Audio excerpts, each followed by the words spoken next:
Let's go now to Philadelphia, Pennsylvania, the location of the Democratic National Convention. Ben Dixon, host of the Benjamin Dixon Show, is joining us. He was up very, very late last night, which seems to be the theme of day two of the Democratic National Convention. Ben, there were media reports of protests, a delegate walkout when Bernie Yeah. Sanders called for the nomination of Hillary Clinton. You were in the thick of it. Was this bigger, maybe, than corporate media made it out to be? David, it was far bigger than anyone made it out to be. I have several videos that I'll try to get over to you so you can share with your audience of thousands of protesters. So many protesters. It was actually two shifts. It started at about 7:30 was the first protest. Those protesters, every bit of 4,000 people. Then there was a second wave of protesters that came through, including a Black Lives Matter group and including Dr. Jill Stein and the Green Party. So those two groups combined made for every bit of 5 to 6,000 people. And so what I saw from a lot of people saying, corporate media covering it, saying it was only 300 or 400 people, that was so far from the truth. And we have plenty of videos to prove it.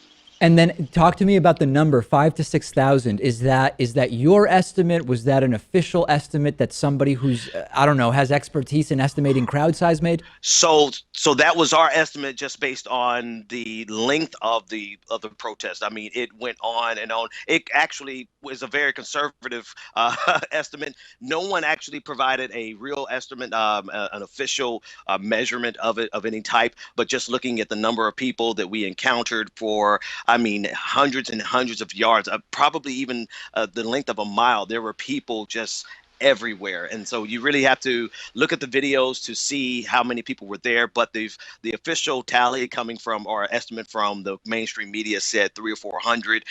Without a doubt, David, there were far many more people than that. And tell me a little bit about what the goal was or subject matter of the protest. In other words, was it a movement angry with Bernie for supporting Hillary Clinton? Was it a movement that was just anti-Hillary Clinton? Was it anti-Trump? I mean, you tell me. No, it was 100% anti-DNC. It was a message to the Democratic Party that they are no longer supporting the Democratic Party, and that they will not vote for Hillary Clinton. There were some breakout groups. There was a Black Lives Matter protest there, speaking specifically to racial issues in context of the Democratic Party. Dr. Jill Stein came and she began speaking on her platform. And really, when she came on the scene, it really, I think that was like the climax of the night. Once she came on the scene, very shortly after, the riot police showed up in large numbers, and aligned themselves in front of the protesters, in front of the main gate. And, they really didn't do anything, but the optics of it was very obviously sent to be intimidating. But the protesters didn't relent. Matter of fact, they actually sat down right in front of the riot police, and it ended pretty peacefully. I think there was a few scuffles here and there, but nothing that warranted the riot police. Hey Ben, Rachel here. I just had a quick Hi, question. Rachel. Hi. I don't know if you talked to anyone individually, but how organized did you feel that this movement was? Did you feel like it was fragmented, or do you kind of feel like they came in with a clear mindset of what they wanted to accomplish and what they were standing for, or did you feel like it kind of crumbled apart? So I would say there's when I mentioned there was two waves. The very first wave stemmed from a rally in the park that was a very well organized rally, but I don't feel like the people who were there, the audience and the participants, I didn't feel like they were organized at all. I often felt like they were disconnected from even the message of the rally. That's what was happening around 6:30 to 7:30, and that was just my gauge of the audience and the crowd. However, when it shifted gears into the full protest, they were very, very targeted, very organized, and they really had a definitive purpose for why they were out there, and they wanted one message to be heard. I can't say the word on the show, but essentially, F the DNC was Right. the primary message.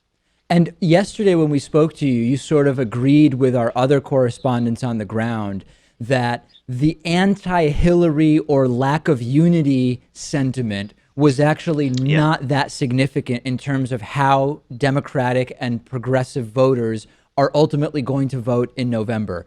Do you still feel that way after what went on yesterday? I mean, you're seeming to say it was mostly an anti-DNC sentiment, which does not, you can be anti-DNC and still recognize Trump would be a disaster. So how do you feel like these Right. protests relate to what voting decisions people are going to make? You know what, David? I have, and I kept saying this to on my broadcast last night, that I really can't say what type of electoral impact this would have. But I would say 90% or more of the people out there, and we went through the crowd multiple times, listened to the crowd, got interviews. They are not going to support Hillary Clinton underneath any circumstances. Some of them will not support Hillary Clinton simply for Hillary Clinton. The bulk of them will not support Hillary Clinton because of the DNC, the DNC leaks, the emails, all those controversies. So it's a combination. There's absolutely no unity with those people who were on the outside on yesterday. Even though I really believe it was between 5,000 and 6,000 people throughout the entire evening, we still have no idea what type of electoral impact that actually signifies. All right. Benjamin Dixon, host of the Benjamin Dixon Show in Philadelphia. Excellent, excellent stuff, Ben. Thank you so much. My pleasure. Thanks for having me, David.